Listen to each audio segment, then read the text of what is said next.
So when we talk about the resurrection, that's what we're talking about, is though even though we die, Jesus said, we will live. If you remember that conversation he has with Mary, it's this conversation about this idea that even though we die, we will live. There will be a resurrection of the dead. So what is the first resurrection that takes place? The first resurrection that takes place is the resurrection of Jesus Christ.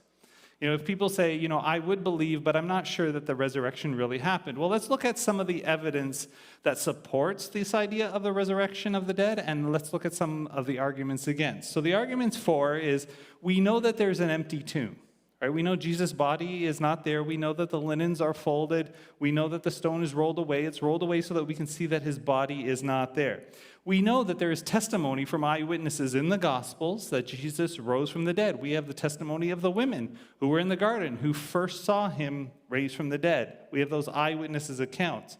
We also have the fact that the Old Testament prophesies the resurrection of the dead, and Jesus Christ, over and over again to his disciples, explains that he is going to raise from the dead. And so he says, I am going to raise in 3 days. He says that many times throughout the scriptures. What are some arguments against the resurrection? Well, throughout history, people have tried to come up with excuses or reasons why they would not believe that Jesus rose from the dead. The first one is the swoon theory. Here, the idea is that Jesus is on the cross, he just faints. And they take him and they put him in the tomb, and then 3 days later, guess what? He comes out and he only fainted for a few days. Now he's back and everything's good.